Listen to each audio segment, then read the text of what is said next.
Hello everyone, मेरा नाम है शिवम पांडे और आज हम डिस्कस करेंगे canal design, Kennedy's and Lacey's theory in the subject of irrigation and water resource engineering. So हमने लास्ट क्लास में डिस्कस किया था कैनेडी डिज़ाइन के बारे में एंड इनके में हमने कुछ डिस्कशन किए थे कि क्रिटिकल वेलोसिटी क्या होती है, okay, and what is the relation between this critical velocity and the depth of the channel. Also we have discussed about what he had concluded, और उन्होंने थ्योरी किस आधार पर दी थी, उनका बेस क्या था, उसके बारे में हमने लास्ट क्लास में डिस्कस किया था। तो हमने लास्ट क्लास में डिस्कस किया था कि जो ये V0 है, this is the critical velocity for you, this Y is the depth of the channel or the canal for you, and this M here is the critical velocity ratio. अभी critical velocity ratio हमने क्यों कहा है, क्योंकि ये दो velocities का ratio है, okay, critical velocity 1 and critical velocity 2, this is given by as M। अच्छा, ये जो CV1 है ये क्या है, उस पर्टिकुलर एरिया की हम बात कर रहे हैं जो हमें नया एक साइट हमने चुना है, इसमें हमें वैल्यूज़ देखनी है कितनी होंगी, and this CV2 is nothing but the upper बारी दोआब, जिसके ऊपर कैनेडी साहब ने खुद एक्सपेरिमेंट किए थे। तो ये दो चीज़ें आपको यहाँ पे देखने को मिलती हैं। तो इसी का जो रेशियो है that is given by this M, that is the critical velocity ratio. For the sand which is coarser than the standard, this M is given by 1.1 से लेके 1.2, and for the sand which is finer than the standard, M is given by 0.9 से लेके 0.8, okay. These are the two things that you have to consider in while designing. Now let us talk about the velocity of the flow. एक तो आपने निकाल लिया कि V0 कितना होगा, okay, that is the what critical velocity, जो कि एक स्टैंडर्ड वैल्यू होगी जिसके हिसाब से आप कंपेयर कर सकते हैं कि जो फ्लो हो रहा है चैनल में वो सिल्टिंग कॉज करेगा या तो स्काउरिंग कॉज करेगा। यदि आप इसके बराबर ले आते हैं जो आपकी फ्लो वेलोसिटी है दैट इज़ V, यदि आप इसको इसके बराबर ले आते हैं, so what will be happening, there will be no silting, no scouring that will be taking place, और वही आप यूजुअली चैनल में चाहते हैं while designing the canal. Using the Kutter's equation और the Manning's equation we determine the mean velocity of the flow, and this is given by the formula V is equal to C root में R into S, जहाँ पे R आपको पता है this is the hydraulic mean depth and this S is the bed slope, और जो C है this is the what Kutter's coefficient और the coefficient of rugosity, okay, sorry, this is the cutter's coefficient. C is given by 1 by n plus 23 plus 0.00155 upon S upon 1 plus the whole 23 plus 0.00155 upon S into n by root R, that is given by the this value of C. तो यहाँ से आप इस value को आप यहाँ पे put करेंगे and you will get the velocity. Now what you can do that you can compare if this V is less than V0, या फिर ये V greater than V0 है, या फिर ये V equal to V0। तो आप यहाँ पे ये चेक करके बता सकते हैं कि यहाँ पे क्या होगा, या तो सिल्टिंग होगी या तो स्काउरिंग होगी, या तो आपने वो चैनल डिज़ाइन कर लिया है जहाँ पे नाइदर सिल्टिंग है नाइदर स्काउरिंग है, okay. So that is given here. He did not give any formula for the slope of the channel, तो slope is decided according to the slope of the ground available.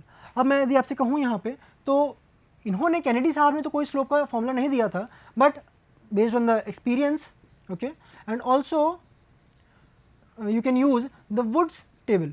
अब Woods table में क्या है, Woods table यहाँ पे हमने mention नहीं करी है, बट Woods table में होता क्या है कि there is a certain discharge value that is given to you in the table, और उसके corresponding आपको B और depth, okay, the width of the channel that is there and the depth of the channel which is to be given, तो उसका ratio दे रखा रहता है so that you can easily find out the channel characteristics।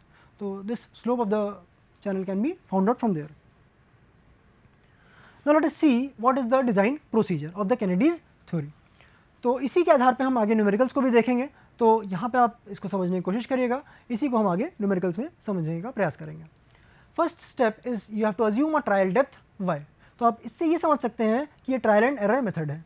तो आपने पहली बार कुछ माना, क्या पता वो वैल्यू आपके क्रिटिकल वेलोसिटी के बराबर ना आई हो, तो आप फिर से आप दूसरी एक वेलोसिटी मानेंगे, दूसरी एक डेप्थ मानेंगे, और उसके हिसाब से फिर से आप वेलोसिटी कैलकुलेट करेंगे, and then you will be comparing it with V0, that is the critical velocity. तो आपने पहला तो एक ट्रायल डेप्थ माना y, उसके बाद आपने क्या किया, आपने क्रिटिकल वेलोसिटी निकाली V0 which is given by formula V0 is equal to 0.55 into M into Y into 0.64, sorry y the power में 0.64, तो this is the formula, okay, 0.55 into M into Y into Y की power में 0.64। अब आपके पास critical velocity आपके पास एक पता चल गया, यानी आपके पास एक सेट स्टैंडर्ड वैल्यू आपके पास मिल गई है, that is the V not, based on what, based on the depth that is y1 let's say, है ना, ये आपने पहली y मानी है, दैट इज लेट से y1 आपको एक बार मिल गया. Now you can determine the area using the continuity equation. Continuity equation क्या कहती है कि q is equal to a into V. Now using this equation you can easily find out the area, because किस discharge के लिए आपको design करना है वो तो आपके लिए नॉन पैरामीटर है. Okay, and this is the this velocity that is V naught. Calculate the velocity v using Kutter's Manning formula. ये जो यहाँ पे ये है q upon V, that is the q upon V naught. Okay, this is not the v velocity, this is q upon V naught. तो आपने एक area determine कर लिया. Now you have to calculate the velocity v using the cutter और the Manning formula. Okay, now ये इस step में आपको क्या मिला, v नॉट मिला, इस स्टेप में आपको क्या मिला, v मिला. अब आप इन दोनों का कंपैरिजन करिए, क्या कि v और v नॉट में क्या रिलेशन है. Alright, if v is equal to v not then assumed depth in the first step is satisfactory. क्यों? क्योंकि यहाँ पे आपको वो कंडीशन अचीव हो गई, कौन सी, non silting non scouring condition. Okay, else change the depth and repeat the above procedure. Okay, this is the point here. What are the different drawbacks of this? First of all, he aimed to find out only average regime condition for the design. अब regime condition क्या होती हैं, जब हम laces theory देखेंगे तो वहाँ पे आपको और अच्छे से समझ में आएगा. He did not take into account the silt concentration and the bed load. उसके बारे में उन्होंने कोई चर्चा नहीं करी. इन्होंने कोई भी बेड स्लोप की इक्वेशन नहीं दी. वैल्यू ऑफ m जो आपको दी गई है वो क्या है, it was decided arbitrarily. Okay, there was no set standard or formula which was given for the value of m, that is the critical velocity ratio. Limitation of the cutter equation, क्यों? क्योंकि ये क्या है, ये determine करती है velocity in this Kennedy's theory. तो this velocity v is incorporating the limitations of the cutter equation also, okay, in the Kennedy theory. तो Kennedy theory के खुद के तो ड्रॉबैक ही हैं, साथ ही में जब इसने कटर इक्वेशन का इस्तेमाल किया या फिर मैनिंग इक्वेशन का इस्तेमाल किया तब उनके भी जो drawbacks हैं that also got incorporated in the Kennedy's theory. Now let us see a numerical based on this Kennedy's theory. Calculate the bed width for an irrigation canal to carry a discharge of 5 meter cube per second. The side slope is given to you as 0.5 horizontal is to 1 vertical. Okay, so this is something like this. यहाँ पे आपको 0.5 horizontal to 1 vertical यहाँ पे slope दे रखा है. Assume critical velocity ratio m as 0.8. तो इन्होंने ये वैल्यू आर्बिट्रली मान ली है, जो कि हमने देखा था कि ये ड्रॉबैक भी है कैनेडी थ्योरी का. Take first trial depth as 1 metre, bed slope as 0.20 metre per kilometre. Okay, second is using Kutter equation v is equal to c root R S, check the depth. और यहाँ पे देखिए आपको c की value calculate ना करने पड़े, इसके लिए आपको वहाँ पे वैल्यू दे रखी है. Value of the c for the given condition is computed as 30. Okay, this is the value that you have receive for the value of c. तो इतने सारे आपके पास यहाँ पे डेटा दे रखा है. Now let us design the channel as per the Kennedy's theory. So as per the Kennedy's theory you know that the critical velocity is given as what, v not, that is 0.55 m into Y की power 0.64. सबसे पहला step जो मैंने आपको वहाँ पे बताया था जब हम डिस्कस कर रहे थे कि हम किस तरीके से डिज़ाइन करेंगे, वहाँ पे जो पहला स्टेप था that was assuming the trial depth. तो ट्रायल डेप्थ आपको यहाँ पता है कि हमने पहली जो है क्वेश्चन में मेंशन है आपके लिए कि जो first depth it is y is equal to 1 metre. Alright, so this v naught is the critical velocity in the channel in metre पर second. m is equal to 0.8 and y is equal to what, 1 metre. तो ये आपके पास यहाँ values दे रखी हैं m और y की. You can easily find out the v naught here, and s is equal to 0.2 meter per kilometer, that is 0.2 upon 1000. Okay, so that comes out to be what, 1 by 5000. So side slope is given to you as 0.5 horizontal is to 1 vertical, या फिर आप इसको कह सकते हैं 1 horizontal is to 2 vertical.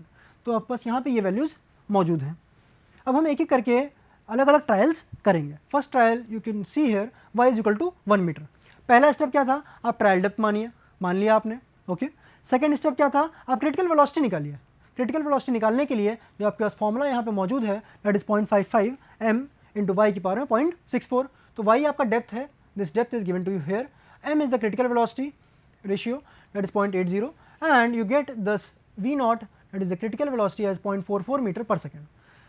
अब इस critical velocity के आधार पर आप क्या करेंगे, आप यहाँ पे क्रॉस सेक्शनल एरिया निकालेंगे. किसका, चैनल का. लेट्स से अगर ये ट्रेपेजॉइडल चैनल है, ओके, तो यहाँ पे आप इसको इस v नॉट के आधार पे you will be finding out what is the wetted area. और जो डिस्चार्ज है वो आपको पहले ही क्वेश्चन में मैंशनड है कि आपको 5 मीटर क्यूब पर सेकेंड के चैनल के लिए आपको डिज़ाइन करना है। Okay, for this flow you have to design the canal और द चैनल। तो this Q upon V not that is coming out to be 11.36 meter square. अब हम बात करते हैं, हमारे पास एरिया तो आ गया। अच्छा, ये एरिया अगर मैं बात करूँ कि ट्रापेजॉइडल चैनल है तो this area can be given as A is equal to B plus N Y into Y. Okay, this is the, you can easily do this calculation. Okay, ये तो आपका b हो गया। Okay, b into Y this area, तो इस rectangle का area हो गया b इंटू वाई। और जो ये साइड वाला जो ट्राइंगल पोर्शन बचता है, एक ये वाला पोर्शन और एक ये triangle portion, this can be incorporated as here. Okay, n into Y square. Alright, and this comes out to be, you know that a is given by 11.36, so you can easily find out n is given as 0.5, जो आपको क्या दे रखा है 0.5 horizontal is to 1 vertical. तो जो formula होता है basically जब ट्रापेजॉइडल की बात करते हैं तो n horizontal is to 1 vertical के हिसाब से वी राइट दिस फॉर्मूला। तो b plus 0.5 into 1, y is the depth 1 and you can get b as the 10.86 meter. And when you find out the wetted perimeter, with this wetted perimeter you can easily calculate here like this. If this is the depth of the water, okay, तो एक तो ये width हो जाएगी b, और let's say अगर ये x है और ये भी x है दिस साइड 1, तो जो आपका वेटेड पेरीमीटर होगा वो कितना होगा b plus 2 times x। Okay, तो जो 2 टाइम्स x बताया जा रहा है वो nothing but 2 times what y root में n square plus 1। When you apply this Pythagoras theorem, you can easily find out this value. तो वेटेड पेरीमीटर जो आ रहा है 13.1 मीटर का आ रहा है। इसी के अकॉर्डिंगली यदि आप देखें तो r की value will be coming out to be a by p that is 0.867 metre.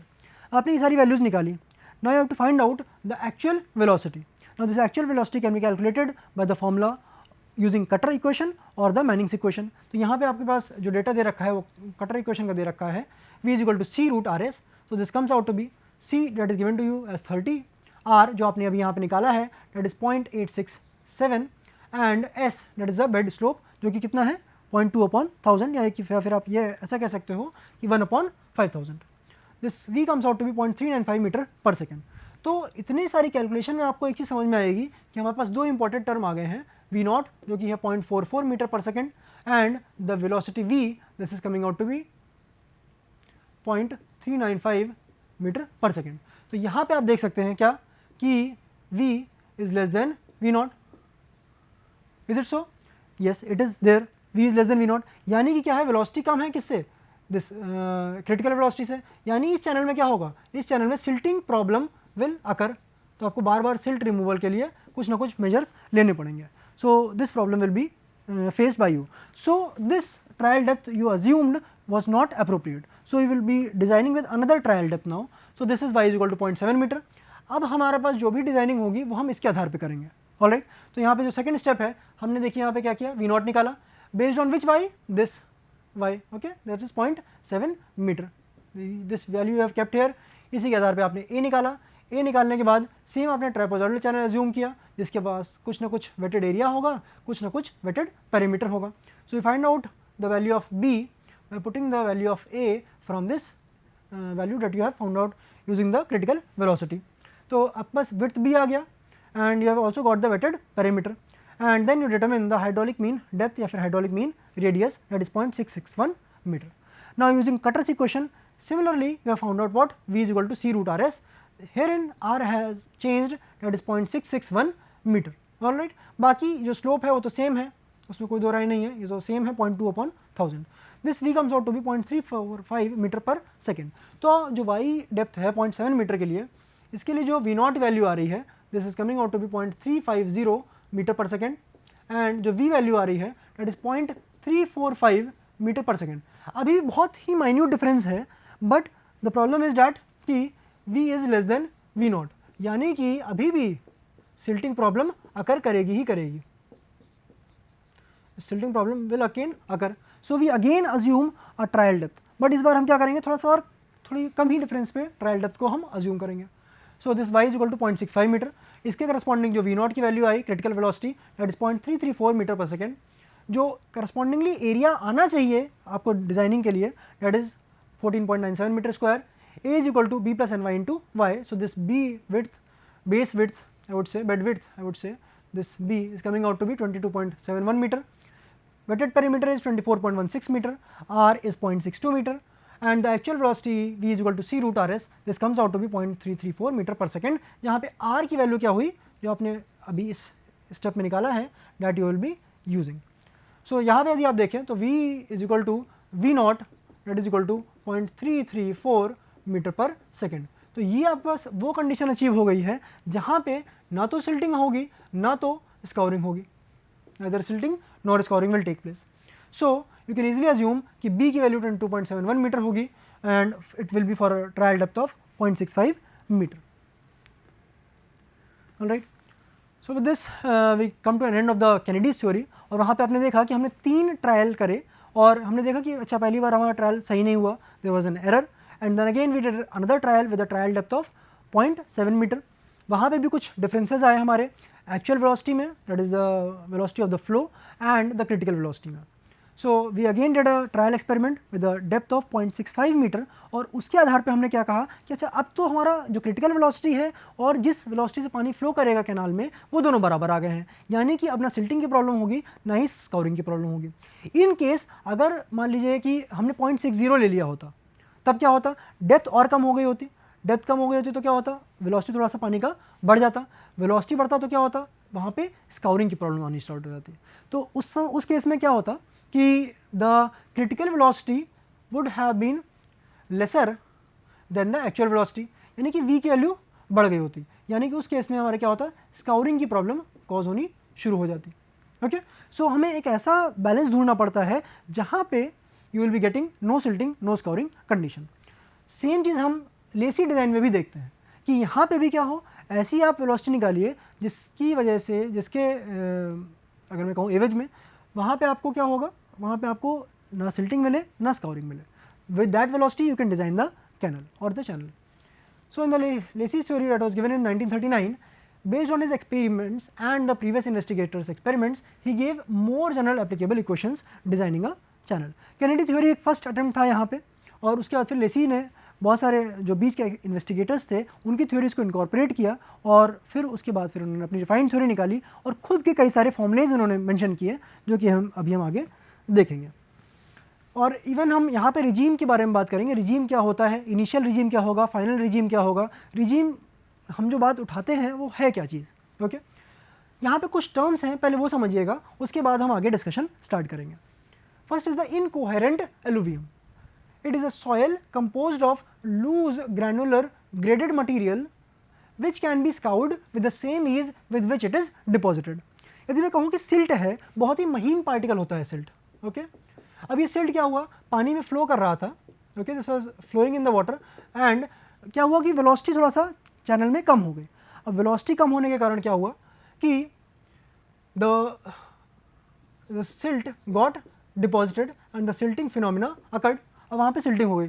अब यदि वेलोसिटी पानी की थोड़ी सी बढ़ी तो क्या हुआ, ये सिल्ट ऐसा हार्ड रॉक नहीं बन गया, ऐसा उसका सॉलिड डिकम्पोजिशन नहीं हो गया, decomposition is a wrong word, this solid formation नहीं हो गया कि ये वहाँ पे मूव ही ना कर सके. Okay, if the flow of the water is there such that the scouring can be taking place, then this is called as the incoherent alluvium. कि वहाँ पे आके फिक्स नहीं है, जब वेलोसिटी ज़्यादा हो जाएगी पानी की तो वो मूव कर जाएगा, जब पानी की वेलोसिटी कम हो जाएगी तो वो ऐसा पार्टिकल है कि वो रुक जाएगा. उस तरीके के सॉइल को हम क्या बोल देते हैं, incoherent alluvium. Second is a silt charge. Silt charge क्या होता है, it is a minimum transported load consistent with fully active bed. Fully active bed मतलब क्या हुआ कि water is fully flowing, ripples are being generated and the particles are in suspension. Okay, it denotes, what does the silt charge denote, it denotes the concentration of the silt, that is the weight of the silt per unit volume of the water. So that is there. Third is the silt grade. It indicates the gradation between small and big particles. तो silt grade मतलब क्या हुआ कि अगर हम बात कर रहे हैं सिल्ट की which is flowing in the water, तो उसमें कुछ ना कुछ बड़े पार्टिकल्स होंगे, कुछ छोटे पार्टिकल्स होंगे और कुछ मीन डायमीटर का साइज होगा, which you can easily find it out. Okay. अब हम बात करते हैं रिजीम की. A channel is said to be in true regime when following conditions are satisfied. First of all, channel is flowing in unlimited incoherent alluvium, जो मैंने बात करी किस तरीके की सॉइल होगी वो मैंने आपको बता दिया है यहाँ पे.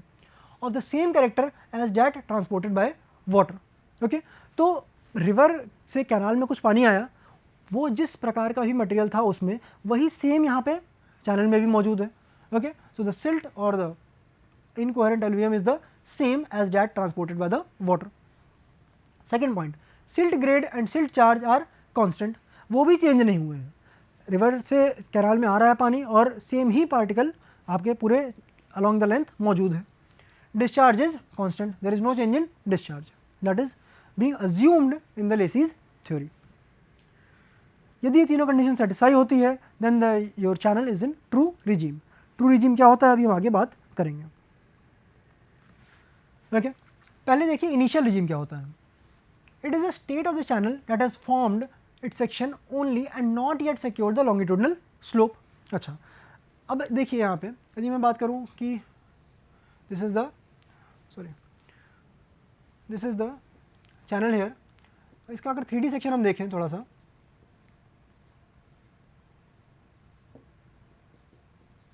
कुछ इस तरीके का होगा इसका 3D सेक्शन.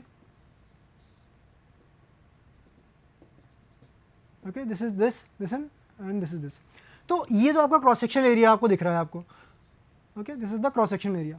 तो इस स्टेट में क्या होता है, इनिशियल रिजीम में क्या होता है कि इसका सेक्शन तो मौजूद है बट इसका स्लोप जो होगा, अगर मैं इसका साइड व्यू देखूं तो अगर चैनल यहाँ से शुरू हुआ है तो ये कुछ डाउनवर्ड स्लोप होगा, तभी तो फ्लो यहाँ पे पॉसिबल होगा. यदि अपवर्ड स्लोप होता है तो पॉसिबल तो नहीं हो पाएगा फ्लो. तो इसीलिए हमने ये कहा कि ट्रू रिजीम में क्या है, क्रॉस सेक्शन तो इसका बन गया भाई, क्रॉस सेक्शन में कोई दिक्कत नहीं है, बट जो इसका ये स्लोप है this has not yet formed. अभी वो धीरे धीरे स्काउरिंग करेगा एंड देन उसके बाद उसका section will be getting formed. यहाँ पे क्या होता है, since the depth increases therefore bed slope also increases as you go along the length. Silt grade, silt charge, width of the channel and discharge, these are all fixed, there is no change in that. Next point is at the bed slope and the depth of the channel they increase. Why is it so? Because अभी तो initial regime है, अभी कोई changes as such नहीं हुए हैं, सिर्फ cross section में मौजूद हो गया है. उसका शेप जो है अब वो ट्रेपेजॉइडल है तो उसी तरीके के वो आगे आने वाली लेंथ में रहेगा, बट जो बेड है उसका that is not yet sloppy. तो जब बेड स्लोपी नहीं है तो वो क्या करेगा, there will be some friction that will be caused and then it will try to attain the different slope in the coming section और in the coming length. Final regime क्या होता है, it is a state of the channel after attaining it section and also the longitudinal slope. तो यदि मैं बात करूँ कि लेट से अगर मैं यहाँ पे 0 किलोमीटर पे यहाँ पे खड़ा हूँ, okay, and I travel the distance of 5 kilometre, तो इस लेंथ के दौरान इसने अपना सेक्शन तो मेंटेन किया ही, साथ ही में क्या हुआ, इसने स्लोप भी एक मेंटेन कर लिया. Okay, this is the downward slope that it has attend during this flow. Alright, this water has attend this channel also. So this is the final regime, it is a state of the channel after attaining its section and also its longitudinal slope. Due to the continuous flow, sides get eroded, that is a thing that you can easily see or find in a final regime of the channel. The bed slope, the width, the depth of the channel, they become stable.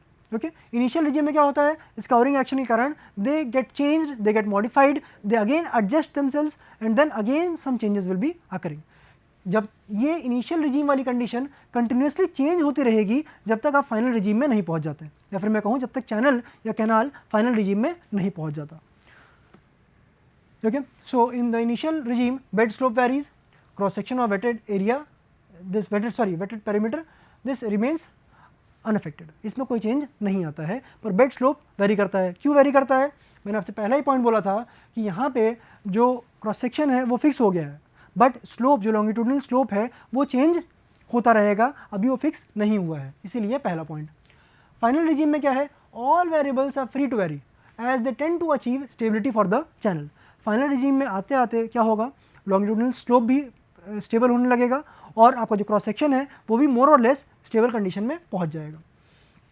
In such a channel, in the final regime channel, coarser the silt, flatter the semi ellipse. Okay, अब होता क्या है कि अगर कोर्सल silt है ना तो ये सेमी एलिप्स बनने की कंडीशन आती है. अगर सिल्ट फाइन होती है तो ये चाहता है कि सेमी सर्किल रूप में अटेन करे. Okay, like this.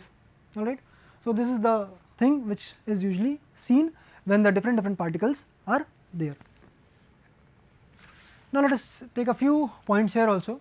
Lacey's theory also states that the silt is kept in suspension due to the force of the vertical eddies. यही सेम बात तो कैनेडी साहब ने भी करी थी, बट कैनेडी साहब ने ये बोला था कि वहाँ पे सिर्फ और सिर्फ जो एडीज़ जनरेट हो रही हैं वो सिर्फ कहाँ पे हो रही हैं, बेड पे हो रही हैं, only on the bed. But जब लेसी थ्योरी आई तो लेसी साहब ने क्या कहा कि चलो भाई बेड पे तो एडीज़ जनरेट हो रही हैं, साथ ही साथ में जो साइड्स है वहाँ पे भी एडीज़ जनरेट हो रही हैं. Okay, this is the Lacey's theory and this is the Kennedy theory. This is the basic difference that we see है. और भी कई सारे डिफरेंसेस हैं जो हम आगे आने वाली क्लासेस में देखेंगे. Second point, these eddies are generated from both the sides and also the bed. Okay, both normal to the surface of generation. Okay, so perpendicular to the surface of generation. So the vertical component of the eddies from the sides will also support the sides. Okay, or support the these particles. So the Lacey assumed hydraulic mean depth as variable. तो यहाँ पे जो ratio जो आप relation देखते हैं तो V और R के बीच में देखेंगे. जब आप कैनेडीज़ में बात करेंगे ना तो कैनेडीज़ में क्या होता है कि यहाँ पे सिर्फ और सिर्फ बेड की बात करते हैं. तो कैनेडी थ्योरी में V एंड डेप्थ के बीच में हमने रिलेशन देखा था. ओके, क्योंकि वहाँ पे हमने क्या किया था, अज्यूम क्या किया था, हमने अज्यूम कर लिया था कि भाई चलो ये ट्रायल डेप्थ है, उसके हिसाब से हमने देखा कि ये वेलोसिटी आएगी. यहाँ पे क्या है, यहाँ पे तो सेक्शन बार बार चेंज हो रहा है, सेक्शन चेंज हो रहा है यानी क्रॉस सेक्शन एरिया चेंज हो रहा है, यानी कि ए की वैल्यू चेंज हो रही है और किसकी वैल्यू चेंज हो रही है, वेटेड पैरामीटर की वैल्यू चेंज हो रही है. यदि ए और पी चेंज हो यानी कि आपका जो वैल्यू है आर का डेट विल बी चेंजिंग. तो यहाँ पे जो हम इन दिस लेसीज थ्योरी जो हम रिलेशन देखेंगे वो देखेंगे between velocity v and the hydraulic mean depth r. So with this we come to an end of this lecture and we will be discussing the regime equations in the next class. Thank you for today.